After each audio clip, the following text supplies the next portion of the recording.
Scriptures, contradict of the scriptures, वचन को लेकर जो विरोधाभास है उसको लेकर आज जो है हम और कल बात करेंगे। नाउ ये फोटो देख लीजिए। जी, आशा करता हूं कि कुछ कुछ फोटोज जो हैं, मैं समझता हूं कि बोलने की भी जरूरत नहीं है, फोटो खुद ही बात कर देते हैं, ठीक है ना, लेकिन फिर भी आपके बीच में रखूंगा। बाइबल को जासूस की तरह मत पढ़िए, डिटेक्टिव की तरह मत पढ़िए। यस वापस आता हूं, अगर आप परमेश्वर के दास हैं, परमेश्वर के लोग हैं, परमेश्वर के बेटा बेटी हैं, आप परमेश्वर पर विश्वास करते हैं, तो बाइबल को जासूस की तरह नहीं पढ़ना है।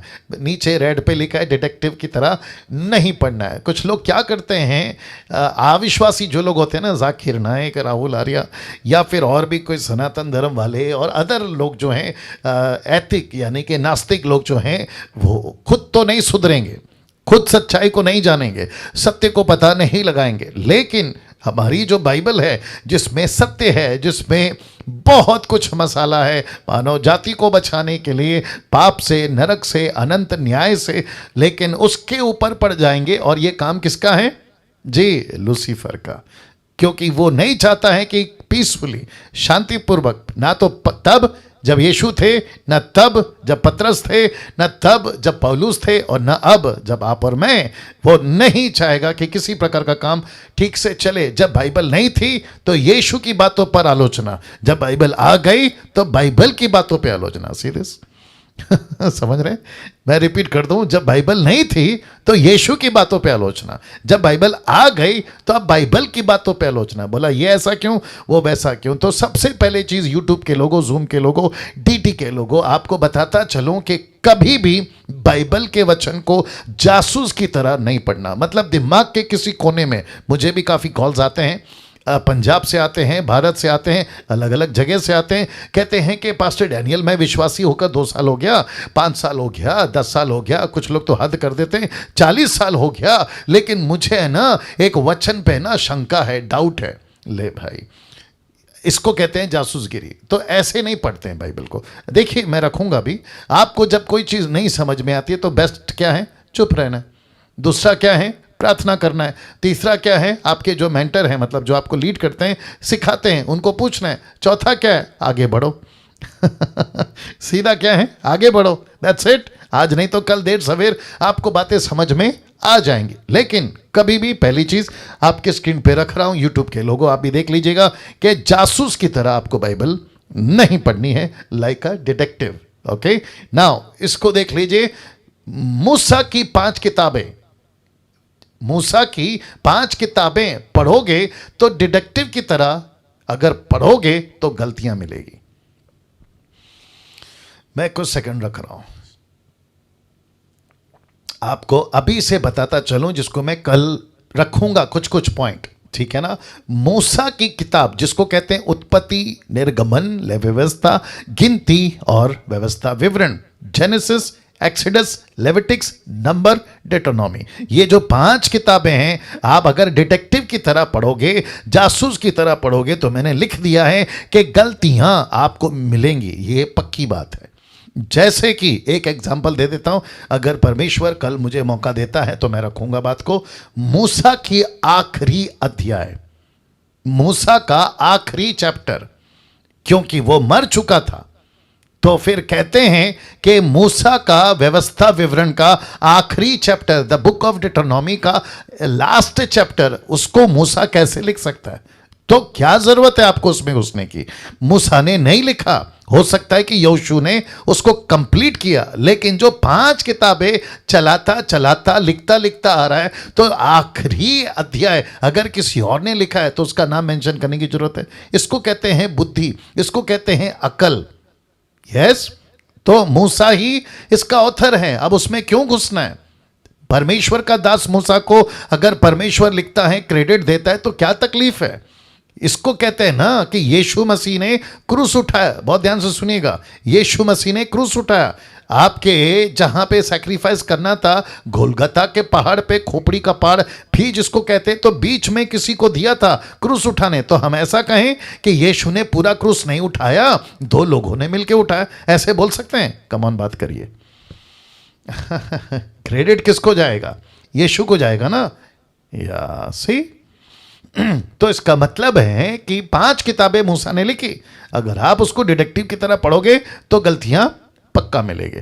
अब इसको देखो, यीशु की 4 किताबें पढ़ोगे डिटेक्टिव की तरह तो 4 पुस्तकों में भी आगे बोल दीजिए आपको गलतियां मिलेगी। आपको पता है सिर्फ यीशु के क्रूसिफिकेशन यानी कि यीशु का 3 दिन के बाद में जी उठने में कम से कम 4 किताबों में 17 गलतियां। कितनी? 17। आपने कभी ध्यान दिया है? या मैं ये बातें क्यों सिखा रहा हूं? मैं रखूंगा क्योंकि आप लोग कौन हैं? डिसाइपल्स हैं। तो कम से कम आप जब 4 किताबें पढ़ते हैं तो पढ़ते वक्त में आप अगर डिटेक्टिव की तरह पढ़ोगे तो गलतियां पक्का मिलेगी। अब आपको बताता हूं क्यों। क्योंकि लिखवाता परमेश्वर है, लिखता मनुष्य है। लिखवाता जब परमेश्वर है, लिखता जब मनुष्य है, तो बीच में खड़ा होता है कि जनरेशन के लिए लिखा है या जनरेशंस के लिए लिखा है। ओके, वापस बोलना पड़ेगा, जनरेशन के लिए लिखा है या जनरेशंस के लिए लिखा है। इसका मतलब है सिर्फ उस पीढ़ी के लिए लिखा होता तो कट टू कट लिखा जाता, चैप्टर खत्म, क्लोज, मैटर खत्म। लेकिन क्योंकि 5 किताबें मूसा की, 4 किताबें यीशु की, 1 किताबें प्रेरितों की, चर्च हिस्ट्री जिसको कहते हैं, ऐसे करके टोटल 10 पुस्तकें ये जनरेशन के नहीं जनरेशंस के लिए लिखा है। क्या बात है, कैसा लग रहा है? या तो फिर बीच में प्रश्न उठता है, ओके पास्टर डैनियल, अगर जनरेशंस के लिए लिखा है तो इसमें दिक्कत क्या है? बहुत गजब की बात कर दी। दिक्कत यहां है कि ट्रांसलेशंस का प्रश्न उठता है, अनुवादक का प्रश्न उठता है, इंटरप्रेट का प्रश्न उठता है, जिसको मैं बहुत बार बोल चुका हूं कि जब किसी पुस्तक का अनुवाद होता है बहुत खतरा होता है। क्योंकि मैं उसको तो रखूंगा आज, लेकिन पढ़ते वक्त, पढ़ाते वक्त, लिखते वक्त नुक्ता, चीनी, डॉट, बिंदु, मात्रा, फुल स्टॉप, कोमा, ये सब का बैंड बजता है। ये सब का बैंड बजता है। और जब हम पढ़ते हैं तो ऐसे पढ़ते हैं जैसे मानो ओरिजिनल है, लेकिन जबकि वो क्या है? कोई बता दीजिए। Copies of copies of copies of copies of copies. अरे है ना बात समझ में? तो अगर आप डिटेक्टिव की तरह पढ़ोगे, जैसे पोस्टर में आप देख रहे हैं, ऐसे पढ़ोगे तो गलतियां जरूर मिलेंगी, पक्का मिलेंगी ना। कुछ चीजें आपके बीच में रख रहा हूं, बहुत इंटरेस्टिंग होने वाला है आज और कल का दिन। कुछ चीजें आपके बीच में रख रहा हूं। बाइबल को परमेश्वर ने, बहुत ध्यान से सुनना, बाइबल को परमेश्वर ने अपने हिसाब से लिखवाया, मनुष्य के हिसाब से नहीं। वापस रख रहा हूं, परमेश्वर ने बाइबल को अपने हिसाब से लिखवाया। आपको याद होगा ना, उत्पत्ति की किताब में बोला था, मूसा को उतना ही बोला भाई जितना तेरे को समझ आ रही है, और उतना ही लिखवाया जितनी जरूरत थी। अगर आप ये पूछोगे कि परमेश्वर मुझे बिल्कुल मेरे हिसाब से चाहिए, तो परमेश्वर बोलेगा बेटा जब मर के ऊपर आएगा ना तब डिटेल में बताऊंगा, लेकिन अभी जितना जरूरत है उतना काफ़ी है। देखिए कुछ एग्जाम्पल दे देता हूं क्योंकि मैं समझता हूं कि बहुत ज़रूरी है। आप फैमिली के साथ में ट्रैवलिंग पे जाते हो, गांव जाते हो, शहर से गांव जाते हो या गांव से शहर जाते हो, तो आप क्या करते हो? आप पूरा का पूरा घर पैकअप करते हो क्या? पूरा घर पैक करके लेके जाते हो? नहीं। आप क्या करते हो? एक छोटा बैग या तो एक बड़ा बैग। और आपको पता है कि अगर 1 हफ्ते का ट्रिप है तो बच्चों का कपड़ा कितना लेना है, पूरे के पूरे अलमारी खाली नहीं करते हैं ना। आपका पूरा का पूरा घर का कबर्ड खाली नहीं करते हैं ना। आपको पता है 4 दिन के लिए जा रहा हूं, जितनी ज़रूरत है उतना कपड़ा, उतना पैकअप, उतना खाना, उतना पैसा, आप उस हिसाब से अरेंजमेंट करके चलते हैं। यस और नो? वैसे ही परमेश्वर बोलता है कि ये छोटा ट्रिप है 7000 साल का। क्या बात है, ये छोटा ट्रिप है, ये छोटी जर्नी है 7000 साल की, आदम से लेकर यीशु तक, यीशु से लेकर आप और मैं कलीसिया तक। ये छोटी ट्रिप जिसको परमेश्वर कहता है 1000 दिन, परमेश्वर के यहां पे कितना है? 1 दिन। 1 दिन कितना है? 1000 दिन। तो परमेश्वर कहता है मेरा ट्रिप है, मेरी जर्नी है, मैं मेरे हिसाब से बंदोबस्त करूंगा, मैं तुम्हारे हिसाब से क्यों बंदोबस्त करूं? कैसा लग रहा है? घर पे जब बच्चों को लेके जाते हैं ना आप, तो ट्रेन में बैठे हैं, फ्लाइट में बैठे हैं, बस में बैठे हैं, कहीं पे भी बैठे हैं, तो बच्चा पूछता है अरे मम्मी मेरा वो चीज़ नहीं लाया, बेटा वो घर पे, अरे मेरा वो कपड़ा नहीं लाया, बेटा घर पे, मेरी वो खिलौना कहाँ है, बेटा घर पे। बोला फिर ये 4 दिन के लिए वो सब क्यों नहीं लाया, बेटा जब घर पे जाएंगे तब मिलेगा। लेकिन ये सफ़र है, ये ट्रैवलिंग है, ये जर्नी है, जितनी आवश्यकता है उतना ही परमेश्वर हमको देता है। Is that right? Is that right? या वहां पे कितने लोग हैं देख लो, या क्या बात है। ओके 300 के आंकड़ा, 300 के आसपास जूम पे हैं और यूट्यूब पे तो अलग बात है। ओके कैसा लग रहा है? अच्छा लग रहा है ना? ओके ना, इसको देखिए, इसलिए हमेशा ध्यान रखें क्या, एक वचन को, कौन सा आपके बीच में रखूंगा, इसलिए हमेशा ध्यान रखें इस वचन को, एक वचन को, इस वचन को। देखना चाहोगे कौन सा है जी? आपकी रुचि, आपका इंटरेस्ट, आपकी दिलचस्पी को बढ़ाने के लिए मैं आपको बीच बीच में छेड़ते रहता हूं, ठीक है ना? तो आप लोग मेरे साथ में बिल्कुल बने रहें। कौन सा वचन है? यशाया 55 का 8, the book of Isaiah chapter 55 verse 8 लिखा है, क्योंकि यहोवा कहता है मेरे विचार और तुम्हारे विचार एक समान नहीं है, ना तुम्हारी गति और मेरी गति एक सी है, जमीन आसमान का फर्क है। क्या बात है, क्या बात है। इसका मतलब है कि परमेश्वर कहता है कि डैनियल जैसा तू चलता है वैसा मैं नहीं चलता, और मुझे भी समझना है कि जैसा मैं चलता हूं, आगे बोल दीजिए, परमेश्वर नहीं चलता। परमेश्वर का लैंग्वेज अलग है, मनुष्य का लैंग्वेज अलग है। परमेश्वर का नेचर अलग है, मनुष्य का नेचर अलग है। मनुष्य सीमित है, कम ऑन गेट रेडी, परमेश्वर असीमित है। ओ ओ ओ ओ ओ ओ मनुष्य की लिमिट है, लेकिन परमेश्वर का कोई लिमिट नहीं है। परमेश्वर ने मनुष्य को बनाया, मनुष्य ने परमेश्वर को नहीं बनाया। कैसा लग रहा है? Come on come on come on, give him praise, ताली बजाकर सब कोई चुप नहीं बैठेगा, सब प्रभु को धन्यवाद, सब प्रभु को धन्यवाद। तो इसका मतलब यह हुआ कि परमेश्वर जब यशाया 55:8 में आज हमसे बात कर रहा है, तो मुझे एक वचन से पता चल जाता है कि परमेश्वर को कभी प्रश्न नहीं पूछ सकते, ऐसा क्यों, वैसा क्यों, क्योंकि पर्दे के पीछे क्या चल रहा है हम मनुष्य नहीं जानते। लूसीफर कहां था जब यीशु मसीह 3 दिन 3 रात कब्र में थे, हमको नहीं मालूम। क्या चीज हुई थी जब अदन का बगीचा बन रहा था, हमको नहीं मालूम। तो सब कुछ परमेश्वर के कंट्रोल में, इसलिए परमेश्वर से सवाल पूछना एज अ डिटेक्टिव बंद कर दीजिए। सिंपल है, बाइबल पढ़ो, प्रभु पे विश्वास करो, जो बातें समझ आ रही है प्रेज गॉड, जो बातें नहीं समझ में आ रही है पवित्र आत्मा समझाएगा। जैसे मैंने कहा था कि जो प्रचारक होते हैं, जो वचन की शिक्षा देते हैं, वो 2 गुना आदर के योग्य समझे जाए। क्यों? क्योंकि वो आपको पवित्र आत्मा की ओर से वचन को सिखाते हैं। और मैं अपने आप को धन्य, सौभाग्य, प्रिविलेज समझता हूं कि 5वीं क्लास 3 बार फेल मुझ जैसे व्यक्ति को, मुझ जैसे बर्तन को परमेश्वर इस्तेमाल कर रहा है और लेकर चल रहा है। वो व्यक्ति का नाम क्या है? क्रीम शर्ट, पिंक शर्ट, हाँ वो, हाँ नाम क्या?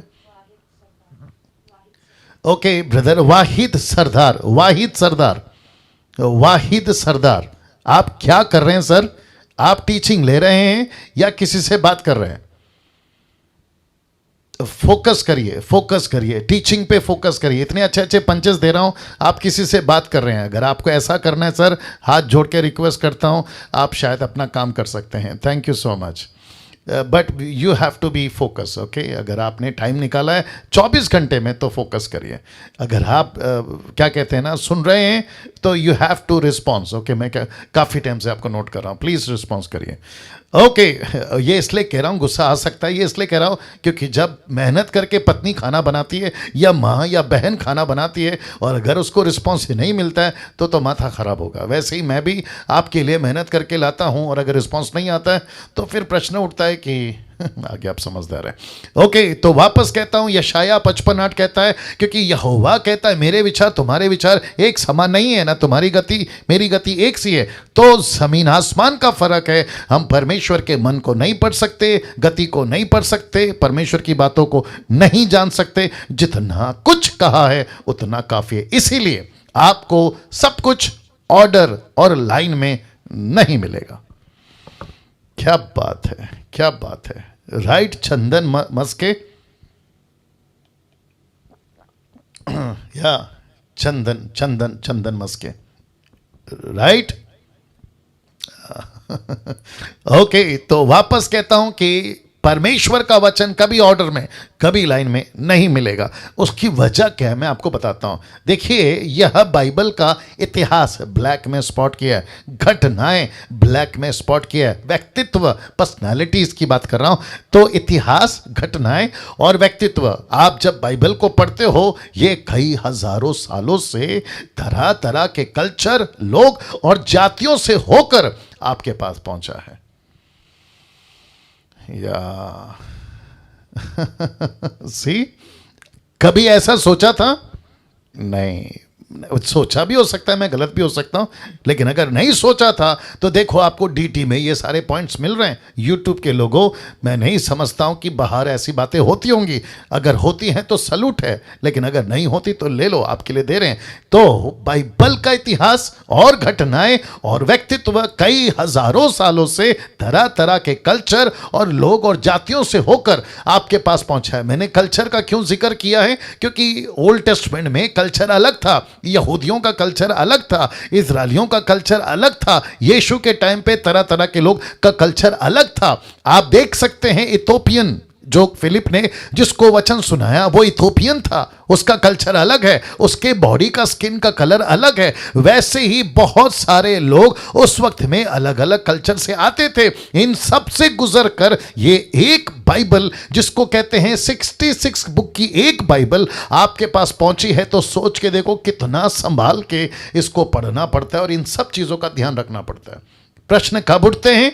जब ये बुद्धि नहीं लगाते। प्रश्न कब उठते हैं? जब लेखक को नहीं समझते। प्रश्न कब उठते हैं? जब कल्चर को नहीं समझते। प्रश्न कब उठते हैं? जब यीशु मसीह ने मत्ती के 15 के 21 में, याद होगा मत्ती 15:21, मैथ्यू 15:21 में कहा एक औरत को कि कुत्तों की रोटी लेकर, बच्चों की रोटी लेकर कुत्तों के आगे नहीं डालते। एक मूर्ख ने कहा, कहता है कि यीशु मसीह ने औरत को कुत्ता बोला। अब उनको कौन समझाए कि वो एक कहावत है, एक क्या कहते हैं ना, सेइंग है, एक प्रकार की बोली थी वो, जिसको यीशु मसीह ने वहां पर इस्तेमाल किया। अब हम वहां से वाकिफ नहीं है, हम वहां की बातों को नहीं समझते हैं। जैसे कि अभी कुछ लोग कहते हैं ना, ये तो कुत्ते की धूम है। किसको कहते हैं?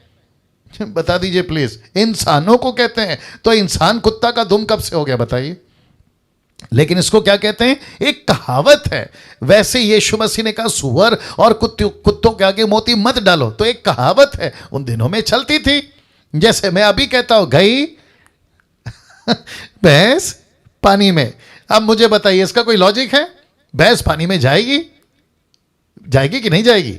पक्का जाएगी, लेकिन उसको कहावत बना दिया। फिर कहते हैं, मैं भी कहता हूं, अगर ना रहेगा बांस, आगे बोल दीजिए, और ना बजेगी बांसुरी, तो ये अभी की कहावत है, ऐसा चलता है। देखिए, मैं और एक एग्जांपल देता हूं। आपका अगर फोन स्विच ऑफ हो जाए तो आप क्या कहते हैं? मेरा फोन की बैटरी खत्म हो गई, मेरा फोन स्विच ऑफ हो गया, राइट? लेकिन आपको पता है अदर कंट्रीज में क्या कहते हैं? माई फोन इज डेड, मेरा फोन मर गया है। अब मुझे प्लीज बताइए, क्या कभी फोन मरता है? सी, तो ऐसी कुछ बातें थी जिसमें से एक, सिर्फ एक, क्योंकि मेरे पास टाइम नहीं है, सिर्फ एक रख रहा हूं। पहले ये फोटो देख लीजिए। अब आप सोच रहे होंगे, पास्टर डैनियल आपने ये बच्चे को, पिता को कहां से लेकर आया? आपको जब कनेक्शन दूंगा तो मजा आएगा, ठीक है ना?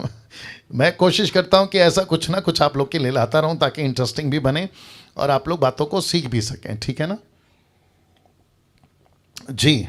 तो अब आप सोच रहे होंगे कि ये बच्चा और ये बाप यहाँ पे क्या कर रहा है। अब सबसे पहले इसको पढ़ लेते हैं। लिखा है, भाई के मरने के बाद भाई शादी करता है तो बच्चा किसका? लगता है नहीं समझ आया। रिपीट करता हूं कि भाई मरने के बाद भाई शादी करता है तो बच्चा किसका? आपको याद होगा, इसको यीशु ने भी बोला है। ओल्ड टेस्टमेंट में ऐसा चलता था, अगर किसी ने शादी किया और उस पत्नी का पति मर गया और पत्नी का पति का भाई अगर वहां है तो वो पत्नी से शादी करेगा। और बच्चा जब होगा, बहुत ध्यान से सुनना, बच्चा जब होगा तो वो बच्चा उसका नहीं होगा, जो पति मर गया वो बच्चा उसका होगा। माय गुडनेस, आप नहीं समझे अभी। कानूनी तौर पे बच्चा किसका है? जो पति मर गया। बायोलॉजिकल बच्चा किसका है? जो अभी पति जिंदा है। नहीं समझ आया? कानूनी तौर पे बच्चा किसका है? जो पति मर गया। बायोलॉजिकल बच्चा किसका है? जो अभी पति जिंदा है। यह कल्चर कौन समझाएगा? अभी के तारीख में, आज की तारीख में क्या है आप ही बताइए। जिसका बाप जिंदा है बच्चा उसका है, लेकिन जिसका बाप मर गया वो बच्चा उसका कैसे हो सकता है? लेकिन उन दिनों में ये चलता था। तो फिर से कहता हूं कि आपके पास जो बाइबल पहुंची है वो इतिहास, घटनाएं, व्यक्तित्व, कई हजारों सालों से घटनाएं घटते कल्चर को लेकर, जाति को लेकर, लोगों को लेकर आपके पास पहुंचे। Right sir? या तो इसका मतलब है कि हम सभी को इस तरीके से अंडरस्टैंड करना है परमेश्वर के खूबसूरत, आगे बोल दीजिए, बाइबल को। नाउ ये चित्र आपके बीच में रख रहा हूं। एक तरफ है बाइबल और दूसरी तरफ है पवित्र आत्मा का सिंबल, यानी कि आप जानते हैं आग के रूप में उतरा और कबूतर के रूप में उतरा। तो मैंने दोनों रख दिया क्योंकि आपको कनेक्ट करना है, ठीक है ना? तो मैं चाहता हूं कि मैं आपको एक चीज समझा दूं, इसलिए लिखा है पवित्र आत्मा का पहला 2 दान, 9 gifts of the Holi spirit का पहला 2 वरदान। आइए देखते हैं क्या है। बाइबल को समझने के लिए ही दिया गया है। पहला कुरिन्थियों 12 का 8, 1 कुरिन्थियन 12:8 कहता है क्योंकि एक को आत्मा के द्वारा बुद्धि की बातें दी जाती है, दूसरे को उसी आत्मा के अनुसार ज्ञान की बातें। तो ऐसा पूछते हैं पवित्र आत्मा जी से और साथ ही साथ परमेश्वर से कि परमेश्वर अगर मिनिस्ट्री करनी है, बहुत ध्यान से सुनना, अगर सेवा ही करना है, आत्मा को बचाना है, तो इसमें बुद्धि का क्या काम, इसमें ज्ञान का क्या काम, इसमें आपको क्या देना था? पावर। आपको क्या देना था? Healing power. आपको क्या देना था? Speaking power. आपको क्या देना था? परछाई में ताकत, जैसे पतरस को दी, रुमाल में पावर। ऐसा कुछ दे देते। बुद्धि क्यों रख दिया पहले और ज्ञान क्यों रख दिया पहले? तब परमेश्वर कहता है कि बेटा दूसरों को सिखाने से पहले तुझे खुद को बुद्धि होनी चाहिए और तुझे खुद को ज्ञान होनी चाहिए ताकि तू दूसरों को सिखाए। वाह, कैसा लग रहा है? सी, देखिए, मेरी कोशिश होती है कि जितना हो सके आपको है ना पानी की तरह साफ करके एक एक बातों को रख सकूं, और ये परमेश्वर की तरफ से प्रभु मुझे देता है। तो बट आप उसको लीजिए, उसको ग्रैब करिए, उसको पकड़ लीजिए, क्योंकि ये बहुत ज़रूरी है और मैं आपको बताऊंगा आगे कि मैं ऐसा क्यों कर रहा हूं। तो वापस कहता हूं कि पवित्र आत्मा का पहला 2 दान बाइबल को समझने के लिए दिया गया, मिनिस्ट्री को समझने के लिए, परमेश्वर के किताबों को समझने के लिए। मूसा की 5 किताबें, यीशु की 4 किताबें, चर्च हिस्ट्री की पहली किताब एक्ट्स की पुस्तक जिसको कहते हैं, और फिर उसके बाद में दानियल की किताबें जो अपोक्लिप्टिक है, रेवलेशन की किताबें जो अपोक्लिप्टिक है, इन सभी को समझने के लिए परमेश्वर का ये दान दिया गया है कलीसिया को। एक जल्दी से निकालो याकूब का किताब, 1 सेकंड दीजिए, एक और आ गया। याकूब का किताब उसका पहला अध्याय वचन 5, या जेम्स चैप्टर 1 वर्स 5। जी, जेम्स चैप्टर 1 वर्स 5, या वंडरफुल जीसस, वंडरफुल जीसस। जल्दी देना। याकूब की किताब उसका 1 का 5। बीच में आ गया, मैं क्या करूं? परमेश्वर का आत्मा बात करता है तो सुनना पड़ता है ना। किधर है? ओके, आई थिंक वचन 6। नहीं, तुमने 6 को क्यों स्पॉट किया? पहले से ही है। ओके, मैं सही था। याकूब 1:5। आइए सुनते हैं। लिखा है, यदि तुम में किसी को बुद्धि की घटी हो तो परमेश्वर से मांगे, जो बिना उल्हाना दिए सबको उदारता से देता है और उसको दी जाएगी। Can you believe this? जिसको बुद्धि चाहिए वो प्रभु से मांगे। तो डैनियल राज 5वीं क्लास 3 बार फेल है, ये बात पक्की है, लेकिन ये जो बात कर रहा हूं ये किसकी बुद्धि है? कम ऑन, परमेश्वर की। वैसे ही सोचिए, एक गांव का पास्टर, शहर का पास्टर, देश का पास्टर, विदेश का पास्टर, अगर उसको सेवा करना है तो उसको ज्ञान अमेरिका से पाना है या फॉरेनर से पाना है या पवित्र आत्मा से? ऑफ कोर्स पवित्र आत्मा से, इजंट इट? तो मैं साथ ही साथ इस वचन के हवाले से या वसीले से जितनी बहनें अभी मुझे देख रही हैं, उन सभी बहनों को एनकरेज करने के लिए कहना चाहता हूं कि आपको प्रचारक बनना है। पास्टर जी कैसे बने, हमको तो आता नहीं है। अभी वचन कौन सा पढ़वाए थे? जिसको बुद्धि नहीं है वो मांगे और कौन देगा? परमेश्वर का आत्मा आपको बुद्धि और ज्ञान से भरेगा।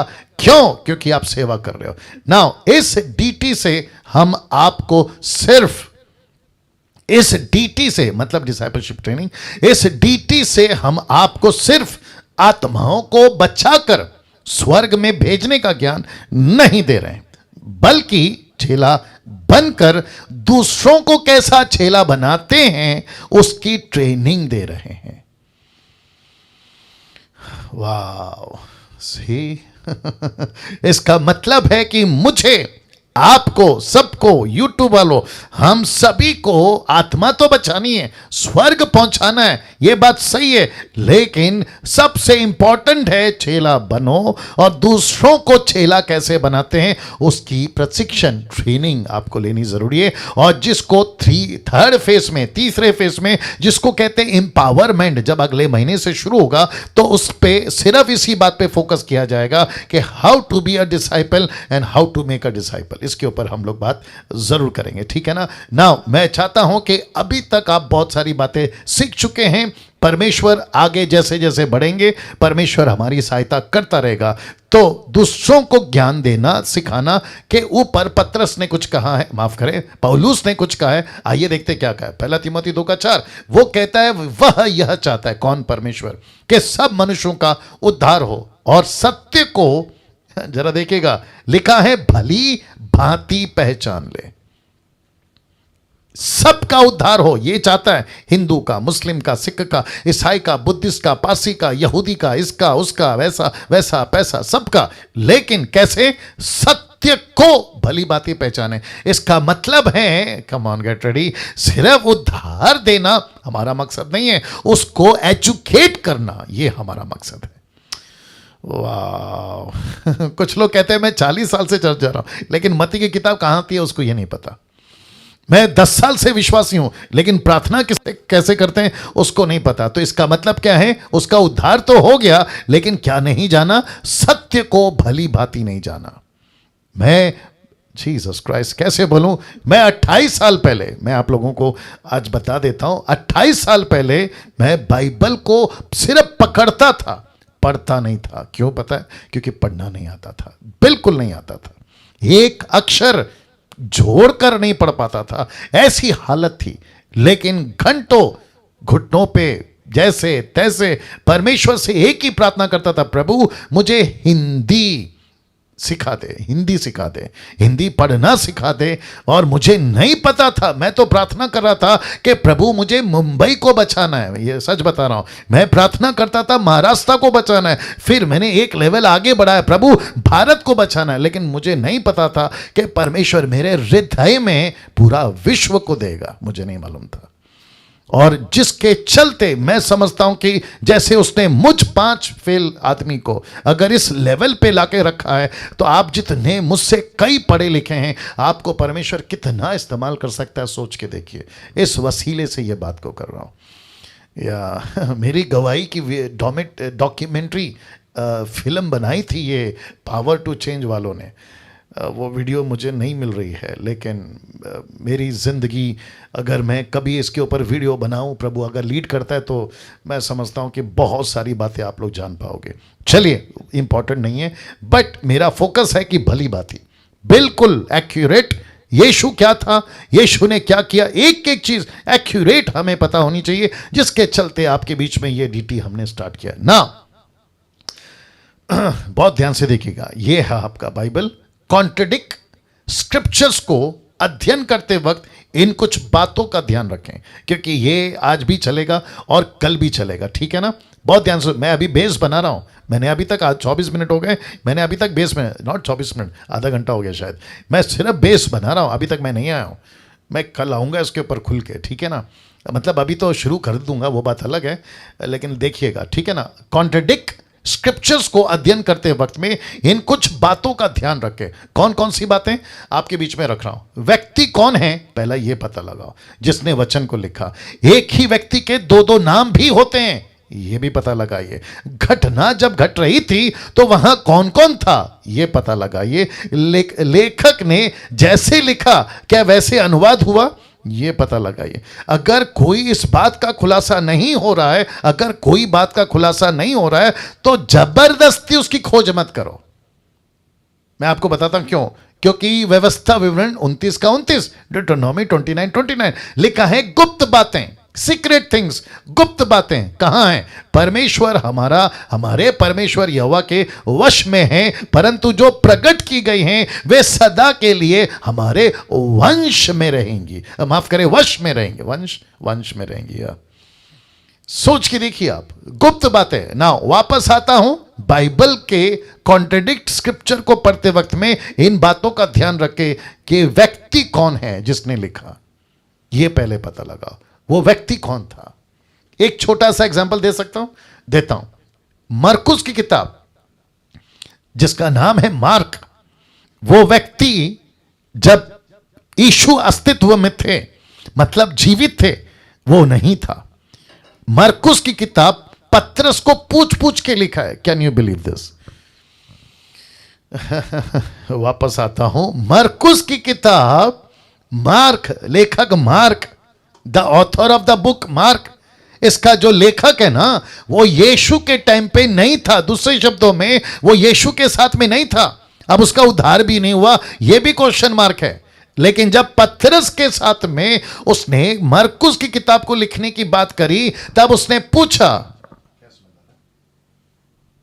ओके, मरकुस की किताब को लिखते वक्त में पतरस को पूछ पूछ के लिखता था। इसलिए मरकुस की किताब पढ़ते वक्त में 16 चैप्टर आपको मत्ती का मैच नहीं मिलेगा। मत्ती की किताब पढ़ते 28 अध्याय मरकुस का नहीं मिलेगा। वैसे ही लूका का 24 अध्याय आपको मैच नहीं मिलेगा। यूहन्ना का 21 अध्याय आपको मैच नहीं मिलेगा। Is that right?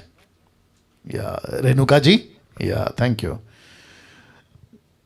इसका मतलब है कि मुझे सबसे पहला यह पता लगाना है कि व्यक्ति कौन है जिसने किताब लिखी। दूसरा, एक ही व्यक्ति के दो दो नाम भी होते हैं। कैसे? एक ही एग्जांपल दूंगा क्योंकि टाइम नहीं है मेरे पास में। जो पौलुस था उसका नाम पहले क्या था? शाऊल।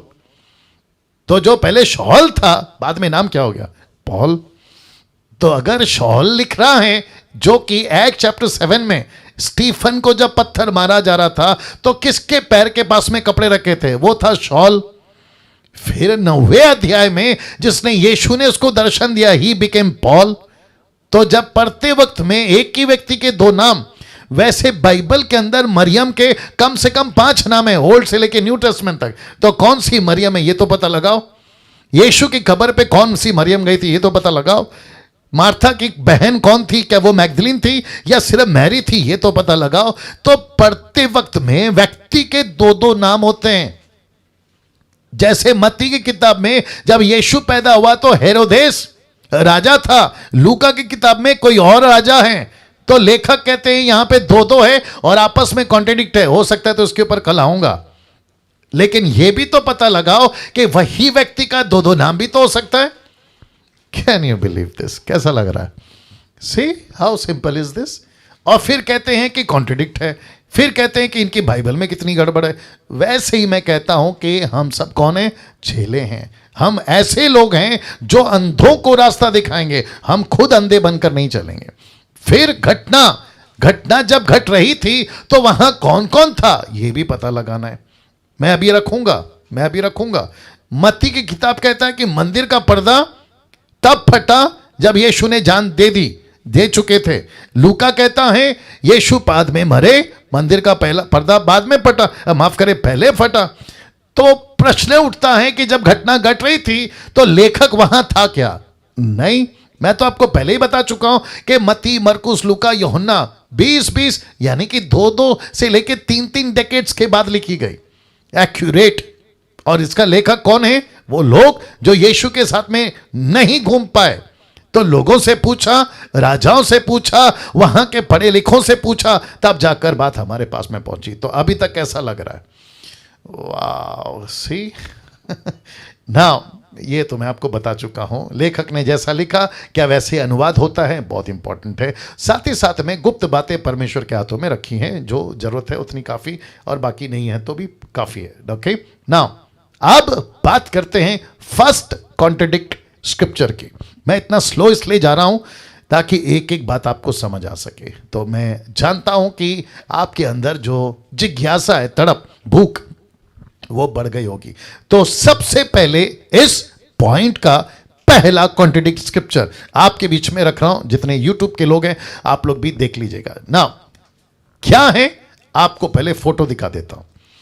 ये फोटो देखकर आप पता लगा लिए होंगे, बात हो रही है genealogy of Jesus according to Matthew and look.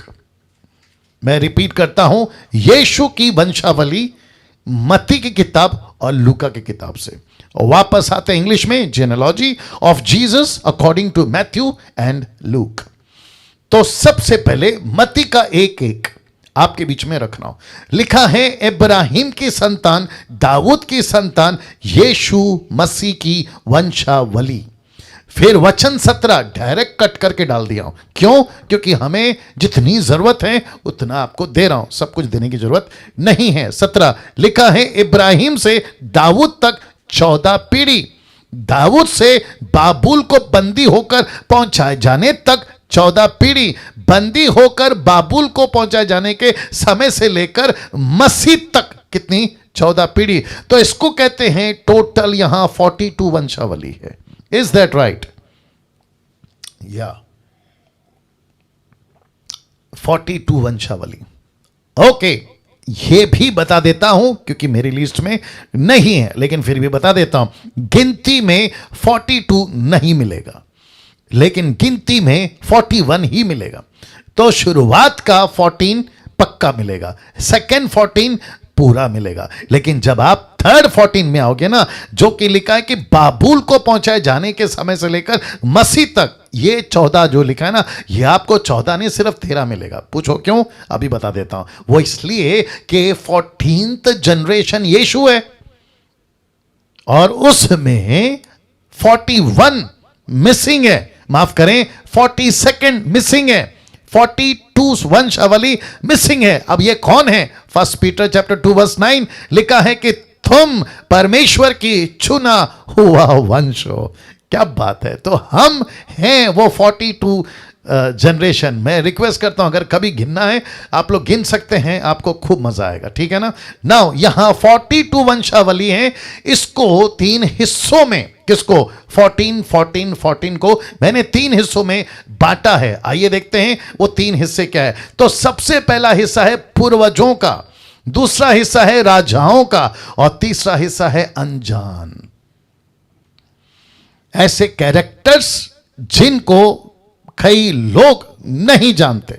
जैसे 500 लोग यीशु के जी उठने के बाद 500 लोगों ने यीशु को देखा, उनका डेटा हमारे पास नहीं है। पूर्वजों का डेटा हमारे पास है, राजाओं का डेटा हमारे पास है। लेकिन ये जो तीसरा है ना, तीसरी कैटेगरी, ये अनजानों का, ऐसे बहुत सारे कैरेक्टर हैं। जब आप मत्ती का 1 से लेकर 16 तक पढ़ोगे तो आप खुद भी पूछोगे, अरे यार ये कौन है, अरे यार ये कौन है, अरे इसका हिस्ट्री किधर है, अरे इसका हिस्ट्री किधर है। आपके दिमाग में प्रश्न उठेगा, ऐसा क्यों पास्टर डैनियल, ऐसा 3 कैटेगरी में क्यों आपके बीच में रख रहा हूं? पूर्वजों, राजाओं, और तीसरा है अनजान। ऐसा क्यों? तो पूर्वजों जो विश्वास में पक्के थे, राजा जो सांसारिक तौर पे पक्के थे, पॉलिटिकल, और तीसरा कोई सामर्थ्य नहीं था लेकिन उसके बावजूद परमेश्वर ने इनको इस्तेमाल किया। ओ ओ ओ ओ वापस बोलूं, पूर्वजों जो विश्वास में पक्के थे, राजा हो जो संसार में पॉलिटिकली पक्के थे, लेकिन ये तीसरे कैटेगरी के लोगों को भी प्रभु ने इस्तेमाल किया, ना जो विश्वास में, ना पावर पॉलिटिकली, लेकिन साधारण थे, लेकिन परमेश्वर ने फिर भी इनका इस्तेमाल किया। तो ऐसे 3 जनों की कैटेगरी से होते होते होते आपका मेरा मसीहा पैदा हुआ। कैसा लग रहा है?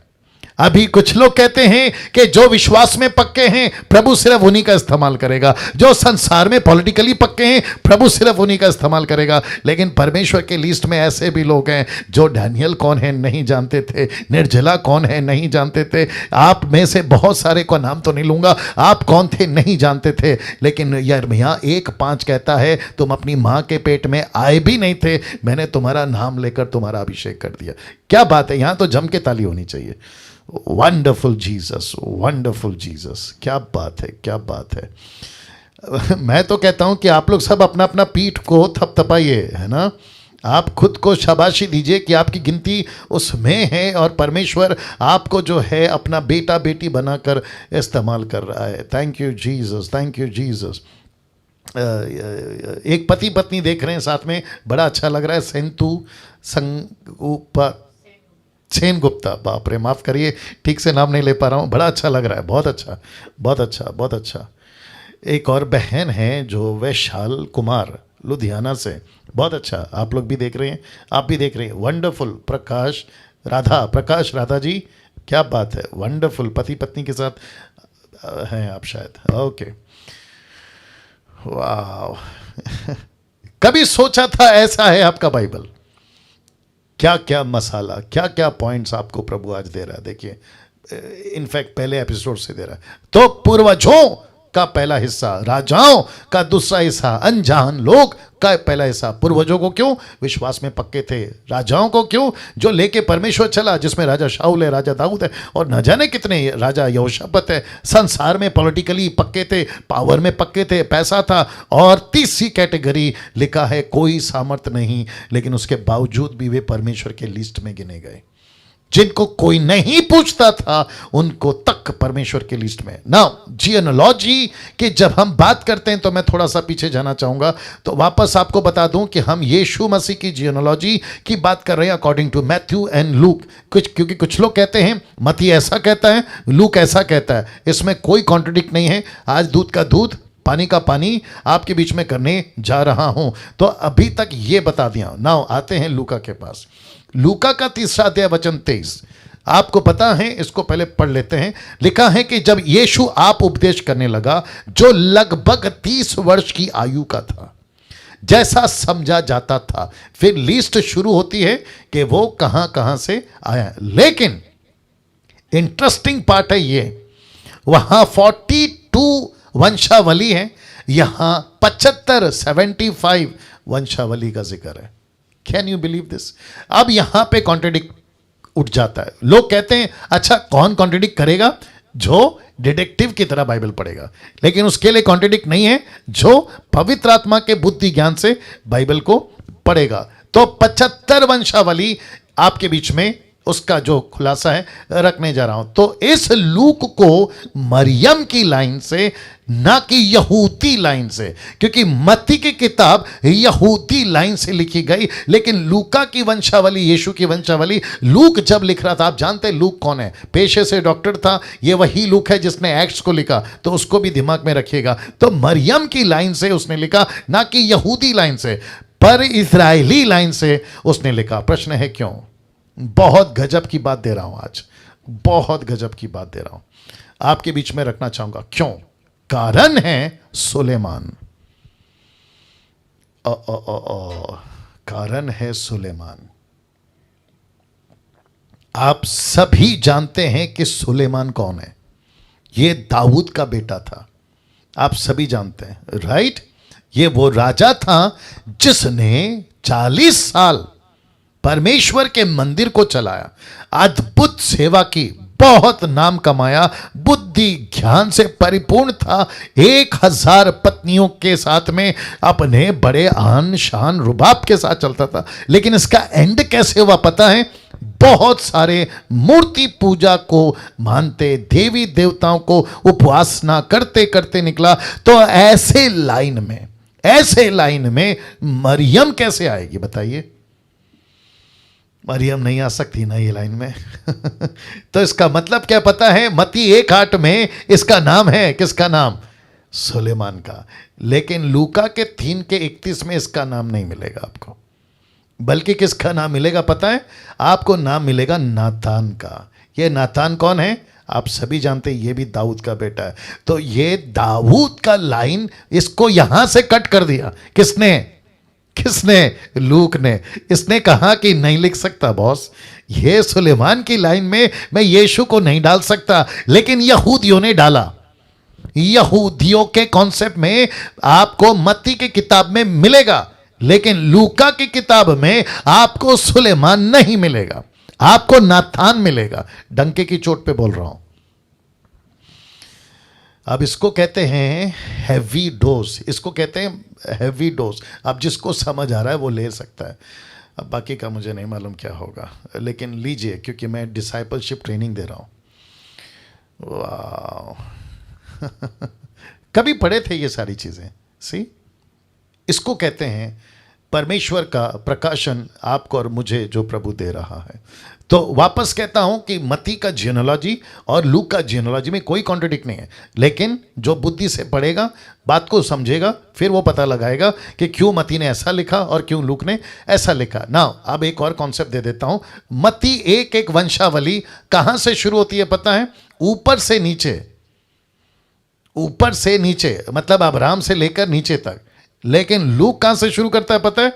नीचे से ऊपर। ओ ओ ओ ओ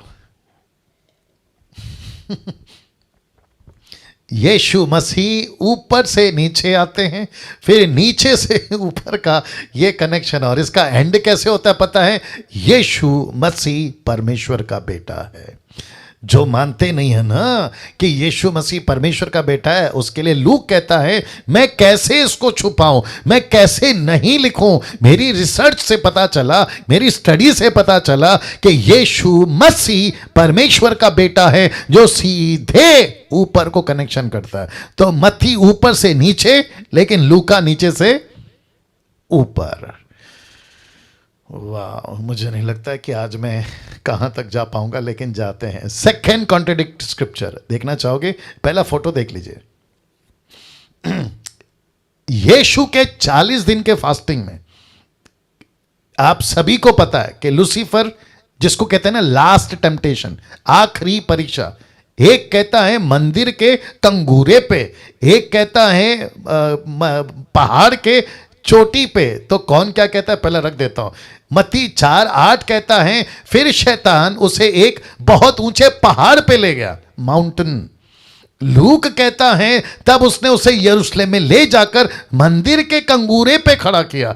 तो एक तरफ फोटो है पहाड़ और दूसरी तरफ फोटो है आपका मंदिर का चोटी, क्या कहते हैं उसको, समझ गए आप लोग, ठीक है ना? अब प्रश्न उठता है सही क्या है? सही, अब ये अविश्वासी पढ़ेगा और जिसको डिटेक्टिव की तरह पढ़ना है, जाकिर नायक, राहुल आर्या जैसे लोग, ये कैसे पढ़ेंगे? ये सीधा कहेंगे देखो इनकी बाइबल में कितना गड़बड़ है, देखो इनकी बाइबल में कितनी प्रॉब्लम है। और वो जो शुरुआत के पॉइंट थे ना, वो कभी नहीं भूलना बाइबल को पढ़ते वक्त में, उसको हमेशा याद रखना, ठीक है ना? तो इसका करते हैं दूध का दूध और पानी का पानी। तो लिखा है दोनों भी घटनाओं को लेखक लिख रहे हैं। जो घटना घटी थी इसको लेखक लिख रहा है, मत्ती लिख रहा है और लूक लिख रहा है। कैसे? अपनी अपनी जानकारी के हिसाब से। अब आ रहा है जोर का झटका जी, धीरे से। ऐसा हो सकता है कि पहले मंदिर था, बाद में टूट गया हो, जो बन गया पहाड़। रखता हूं वापस। ऐसा हो सकता है कि जो पहले मंदिर था वो बन गया पहाड़। किसके हिसाब से? मत्ती के हिसाब से। तो जब लूका लिख रहा था तो उसको पता था कि वो मंदिर हो सकता है, तो मंदिर पे ही यीशु को लेकर जाकर खड़ा किया, तो उसने मंदिर लिखा उसके हिसाब से। तो ऐसा भी तो हो सकता है ना कि जो टूट गया, और हम सभी जानते हैं कि मंदिर टूटा है कम से कम हिस्ट्री में 3 बार। कितनी बार? 3 बार यरूशलेम का मंदिर टूटा है। तो जब मत्ती लिख रहा है तो टूटा हुआ मंदिर जो पहाड़ बन गया, तो वो भी सही है, और जो लूका लिख रहा है वो भी सही है। तो इसमें कॉन्ट्रडिक्ट कहां है? कैसा लग रहा है? See how simple is this? तो पढ़ते वक्त में बुद्धि का इस्तेमाल करना बहुत जरूरी है। जो मैं बता चुका हूं कि लेखक को समझो, लेखक कैसे लिख रहा है, तो दोनों भी घटनाओं को लेखक ने लिखा है। और याद रखो, जब मत्ती लिख रहा था तो लूका को नहीं पता उसने क्या लिखा है, लूका जब लिख रहा था तो मत्ती को नहीं पता कि लूका क्या लिख रहा है। You got the point. तो लेखक के आपस में बातचीत नहीं होती थी। जैसे अभी कुछ लोग एक टेबल पे बैठे, यार तू क्या लिखा बता दे, मैं क्या लिखा। ये शोले पिक्चर थोड़ी बन रही है ये शोले पिक्चर थोड़ी बन रही है कि डायरेक्टर को पूछो, प्रोड्यूसर को पूछो, है ना, एक्टर को पूछो। ये वो नहीं है ना साहब। ये उस वक्त में जो घटना घटी थी उसको लिखा है और उसके हिसाब से अपनी अपनी जानकारी के हिसाब से लिखा है। तो ये प्रॉब्लम सॉल्व हो गया। बात करते तीसरा, वाह, थर्ड कॉन्ट्रडिक्ट स्क्रिप्चर्स। मंदिर का पर्दा, मंदिर का पर्दा आप सभी जानते हैं। मत्ती कहता है, मैंने इसलिए बगल बगल में रखा है, मत्ती 27 का 50 से 51 कहता है, मैथ्यू 27 50 to 51 कहता है, तब यीशु ने फिर बड़े शब्द से चिल्लाकर प्राण छोड़ दिए और देखो मंदिर का पर्दा फट गया, नीचे से ऊपर तक मंदिर का पर्दा फट के दो टुकड़ा हो गया, धरती डोल गई, चट्टानें तड़क गई। ये मत्ती कह रहा है। आइए देखते हैं लूका क्या कह रहा है। लूका 23 का 45 to 46 ये क्या कहता है, देखो, मंदिर का पर्दा बीच में फट गया और यीशु ने बड़े शब्द से पुकार कर कहा, हे पिता, मैं अपनी आत्मा तेरे हाथों में सौंपता हूं, और ये कहकर प्राण छोड़ दिए। अब जरा ध्यान से सुनिएगा। मत्ती कहता है पहले यीशु मरा फिर पर्दा फटा। यस, लूका कहता है पहला पर्दा फटा, आगे बोल दीजिए, फिर यीशु मरा। अब इसमें कॉन्ट्रडिक्ट नहीं है। कैसे? यूट्यूब के लोगों ध्यान से सुनो, ये कॉन्ट्रडिक्ट नहीं है। मैं आपको बताता हूं कि जब मंदिर का पर्दा फटा और यीशु ने प्राण छोड़ दिए, कौन कहता है? आपका लूक। यीशु ने प्राण छोड़ दिए और मंदिर का पर्दा फटा, कौन कहता है? मत्ती का वाला कहता है। अब एक लॉजिक देता हूं, आपको इसको समझना बहुत जरूरी है। एक व्यक्ति जो लूक को मदद कर रहा है, एक व्यक्ति जो मत्ती को मदद कर रहा है। मत्ती ने पूछा होगा, यार ये घटना कैसे हो गई, मंदिर का पर्दा कैसे फटा? बोला, श्रीमान मैं आपको क्या बताऊं, मैं खड़ा था यीशु के क्या कहते हैं ना, क्रूसिफिकेशन के पास में, और मैंने देखा कि यीशु ने चिल्लाकर प्राण छोड़ दिए। मेरा एक दोस्त था, दौड़ते दौड़ते मेरे पास आया, बोला, अरे पता है मंदिर का पर्दा फट गया। बोला, ओ अच्छा अच्छा अच्छा, मतलब यीशु यहां मरे और मंदिर का पर्दा वहां पे फट गया। लूका वाला क्या कहता है पता है? मंदिर का पर्दा पहले फटा। बोला, क्यों? मैं मंदिर के पास था। ओके। और फिर उसने कहा कि अच्छा अच्छा अच्छा, मंदिर का पर्दा पहले फटा, फिर दौड़ते दौड़ते, कम से कम 3 किलोमीटर का गैप है, दौड़ते दौड़ते पूछा होगा, अरे यीशु मर गए? बोला, अभी मर गए। बोला, हाँ, मंदिर का पर्दा पहले फटा, बाद में यीशु मरे। अब आई बात समझ में? अब कॉन्ट्रडिक्ट है यहां पे? बिल्कुल नहीं। देखिए घटना क्या है, यीशु मरा, ये तो पक्की बात है। पर्दा फटा, ये भी सच्ची बात है। आगे फटा, पहले फटा, बाद में फटा, अपने को नहीं चाहिए। अब उस वक्त में क्या था इंसिडेंट, अभी कट टू कट तो नहीं मिलेगा, मैं आपको पहले ही बता चुका हूं। लेकिन इंटरेस्टिंग पार्ट क्या है, मंदिर का पर्दा फटा, हमको चाहिए। यीशु मरा, हमको चाहिए। कब फटा, कब मरा, that is not a big deal, हम उसको लेकर चलेंगे। तो उम्मीद करता हूं कि ये कॉन्सेप्ट भी आपका मैंने क्लियर कर दिया। फोर्थ कॉन्ट्रडिक्ट स्क्रिप्चर, मजा लीजिएगा। सबसे पहला फोटो देख लीजिए। अब इसके ऊपर इतनी सारी बातें हैं, मैंने बहुत कट किया, मैं आपको सच बता रहा हूँ, मैंने बहुत कट किया है, जैसे तैसे फिर आपके बीच में लेकर आ। ये एक फोटो और ये एक फोटो। तो यीशु की कब्र पे कई महिलाएं और यीशु की कब्र पे एक महिला। आइए देखते क्या लिखा है। यूहन्ना की किताब उसका 20 का 1, सप्ताह के पहले दिन मरियम मगदलिनी भोर को अंधेरा रहते कब्र पर आई और पत्थर को कब्र से हटा हुआ देखा। मरकुस 16 का 1 का 2 तक क्या कहता है देखो। जब सप्ताह का पहला दिन बीत गया, मरियम मगदलिनी, याकूब की माता मरियम, सलोमी यानी कि यीशु की बहन, बायोलॉजिकल डॉटर जिसको कह सकते हैं आप लोग, जोसेफ के द्वारा जो पैदा हुई, सलोमी, सुगंधित वस्तुएं मोल ली कि आकर उस पर मले। सप्ताह के पहले दिन बड़ी भोर तक सूरज निकला ही था, वे कब्र पर आई। अब ये 2 वचन आपस में कॉन्ट्रडिक्ट है? ऑफकोर्स है, ऑफकोर्स है। यहाँ पे भी कॉन्ट्रडिक्ट है? ऑफकोर्स है। लेकिन जिसका डिडक्टिव माइंड होगा वो क्या करेगा? जरूर गड़बड़ करेगा। लेकिन यहां पे भी कॉन्ट्रडिक्ट नहीं है। पूछो कैसे, अभी बता देता हूं ऐसे। क्या यूहन्ना ने कहा कहीं पे भी, ओपन चैलेंज है मेरा किसी को भी, क्या यूहन्ना ने कभी कहा कहीं पे भी कि सिर्फ मरियम मगदलीनी आई? नहीं। क्या मरकुस ने कहा कि सिर्फ ये लोग ही थे? नहीं। ऐसा भी हो सकता है कि मैरी मैगदलीन का टॉपिक निकला तो उसका जिक्र लिखा है। अगर ये तीनों की तीनों महिलाएं गई तो उसका टॉपिक लिखा है। इसमें लॉजिक, इसमें प्रॉब्लम किधर है, इसमें कॉन्ट्रडिक्ट किधर है? एक भी व्यक्ति ने, एक भी लेखक ने, बहुत ध्यान से सुनना, नहीं लिखा कि वहां कब्र में सिर्फ और सिर्फ मैरी मैगदलीन थी। ऐसा लिखा हुआ आपको एक भी जगह पे नहीं मिलेगा। तो फिर खेल खत्म। कॉन्ट्रडिक्ट कहां है? ऐसा भी तो हो सकता है ना कि सारी की सारी महिलाएं गए लेकिन लेखक ने सिर्फ मैरी मैगदलीन को ही स्पॉट किया। उसमें प्रॉब्लम क्या है? कहते हैं वचन 11 20 का 11, इसी में स्वर्गदूत ने मरियम से बात किया, मैरी मैगदलीन से बात किया, यीशु मसीह ने मैरी मैगदलीन से बात किया। तो मैरी मैगदलीन से बात किया, ऐसा तो नहीं लिखा ना कि सिर्फ मैरी मैगदलीन, ब्रैकेट डाल के तो नहीं बात कर रहे हैं ना, वहां बाकी महिलाएं हो सकती हैं। और ऐसा भी हो सकता है कि जैसे पतरस और यूहन्ना, बहुत ध्यान से सुनना, कब्र में आके फिर चले गए। Can you believe that? मैं रिपीट करता हूं, पतरस और यूहन्ना कब्र में आके वापस घर चले गए। ऐसा भी तो हो सकता है कि सप्ताह के पहले दिन मैरी मैगदलीन ये वो सब आई और उन्होंने देखा पत्थर लुढ़का हुआ है, अंदर डेड बॉडी नहीं है, वो चली गई होंगी, लेकिन मरियम वहीं पे रह गई। ये भी तो हो सकता है। तो उससे बात करें तो इसमें कॉन्ट्रडिक्ट कहां है? वाह, फिफ्थ कॉन्ट्रडिक्ट स्क्रिप्चर। मेरे पास जितना टाइम है आपके बीच में रखता चला जाऊंगा। पहले फोटो देख लीजिए, मेरी कोशिश है कि फोटो से आपको कनेक्ट कर सकूं। फोटो देख लीजिए, ये है अपने शाऊल, बाद में बन गए पौल।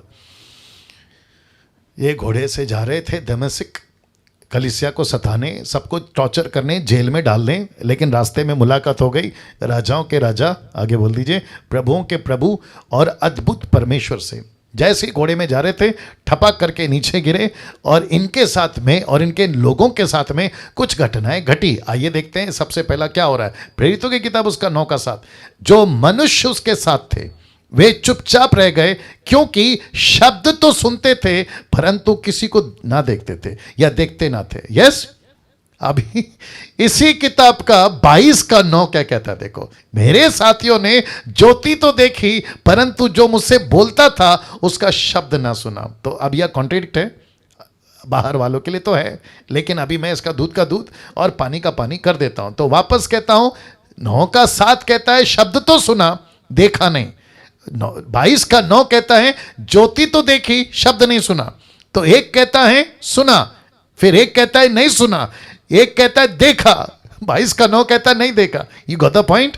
अब करते हैं दूध का दूध और पानी का पानी। अभी फोटो देख लीजिए। पहला, सबसे पहला लूक लिख रहा है, तो उसने क्या लिखा? उसने घटना लिखी जो 9 का 7 है। दूसरी तरफ पौलुस खुद की गवाही दे रहा है, दूसरा खुद बोल रहा है। कौन? पौलुस बोल रहा है, मैं रास्ते में जा रहा था, मैं रास्ते में जा रहा था, मेरे साथियों ने ज्योति तो देखी परंतु जो मुझसे बोलता था उसका शब्द नहीं सुना। उसको क्यों सुनाएगा प्रभु? पौलुस को सुनाएगा ना। क्या बात है। सी यीशु मसीह उसको क्यों सुनाएंगे? जिसको सुनाना है उसको सुनाएंगे ना। तो पौलुस उसको लिख रहा है। तो लूक यहां पर क्या बोल रहा है? शब्द तो सुनते थे परंतु देखते ना था। ये लूक लिख रहा है। कौन लिख रहा है? रख देता हूं, ये लूका लिख रहा है। ये लिख रहा है, ये जो घटा ये उसको लिख रहा है, जो उसने सुना। लेकिन सच्ची बात कौन सुनाएगा? खुद पौलुस। तो पौलुस खुद बोल रहा है 22 के 9 में, वापस रख रहा हूं, कहता है मेरे साथियों ने ज्योति तो देखी परंतु जो मुझसे बोलता था उसका शब्द ना सुना। अभी इसका एक और लॉजिक देता हूं। देखिए, कभी कभी क्या होता है ना, यीशु ने कहा तुम सुनते नहीं हो, इसका मतलब क्या है? तुम समझते नहीं हो। यह भी तो हो सकता है ना। कभी कभी मैं क्या बोलता हूं, अरे कोई सुन रहा है, सुनते सब हैं लेकिन आगे बोल दीजिए समझते नहीं है। तो जो नहीं समझते ना उसको भी कहते हैं कि नहीं सुना। यह भी एक लॉजिक है। 6th contradict scripture. I hope आप लोग को मजा आ रहा है और मुझे ऐसा लगता है कि यह आखिरी होना चाहिए, क्योंकि उसके बाद का मैं कल कंटिन्यू करूंगा और बहुत सारा मसाला आएगा। ठीक है ना। आइए देखते क्या है। रोमियो की किताब उसका 5 का 1 लिखा है, सो जब हम विश्वास से धर्मी ठहरे तो अपने प्रभु यीशु मसीह के द्वारा परमेश्वर के साथ मेल कर ले। तो इसका मतलब है कि विश्वासी का उद्धार कैसे होता है? विश्वास से, ठीक है ना? तो विश्वास से धर्मी ठहरेंगे। गलतियों 2:16, आइए देखते क्या कहता है। तो भी यह जानकर कि मनुष्य व्यवस्था के कामों से नहीं पर केवल यीशु मसीह पर विश्वास करने के द्वारा धर्मी ठहरता है, हमने आप भी मसीह यीशु पर विश्वास किया कि हम व्यवस्था के कामों से नहीं पर मसीह पर विश्वास करने से धर्मी ठहरे, इसलिए कि व्यवस्था के कामों से कोई प्राणी धर्मी नहीं ठहरता। तो ये 2 वचन कहता है कर्मों के द्वारा नहीं, किसके द्वारा? विश्वास के द्वारा। अब दूध पीता बच्चा, मिल्क ड्रिंकिंग क्रिश्चियन, अगर उसके हाथ में बाइबल दे दी तो वो पढ़ बैठेगा ये मसीह मंथन बैठक महाराष्ट्र कैंपेन। अच्छा स्टार्ट, ये इतना जल्दी आ गया? हाँ तो क्या करूं, कट कर दूं? ओके जी। अब ये वचन देखिए सर आप लोग, याकूब 2:21, जब हमारे पिता इब्राहिम ने अपने पुत्र इसहाक को वेदी पर चढ़ाया तो क्या वो कर्मों से धर्मी नहीं ठहरा?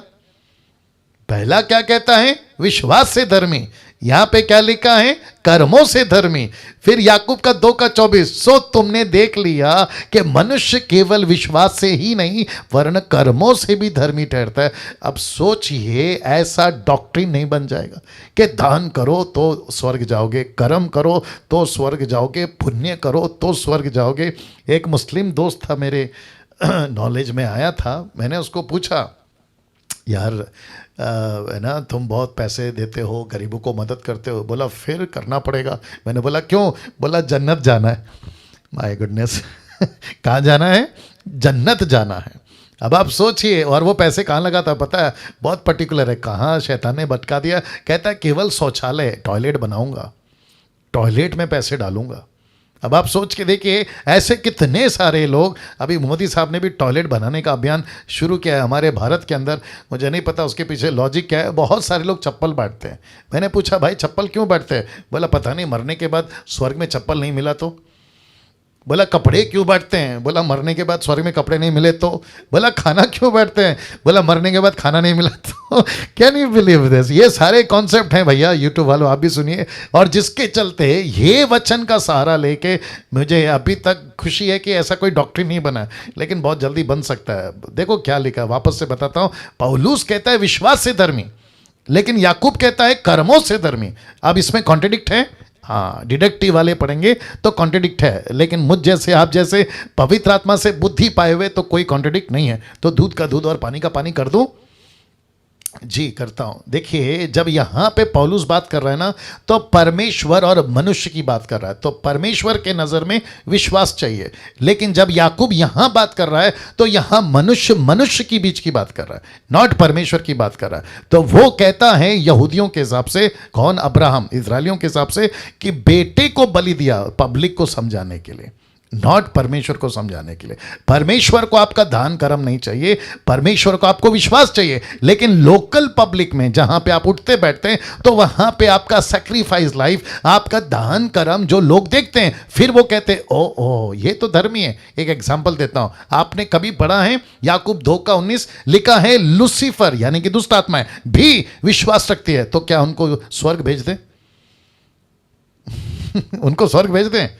तो दूसरे शब्दों में यीशु ने क्या कहा मत्ती का 7:12 में, तुम उनके फलों से उनको पहचानोगे। एक विश्वासी, देखो याकूब का 1:21-22 आपने कभी पढ़ा होगा, 1:21 और 20 से पढ़ लेना। लिखा है केवल सुनने वाले नहीं पर उस पर चलने वाले। You got the point? तो इसका मतलब है मुझे विश्वास है लेकिन मेरा एक्शन नहीं है, मुझे फेथ है लेकिन मेरा एक्शन नहीं है। तो इसका मतलब क्या है? Faith is dead without the action. Action is nothing without, come on, the faith. तो faith and action has to go together.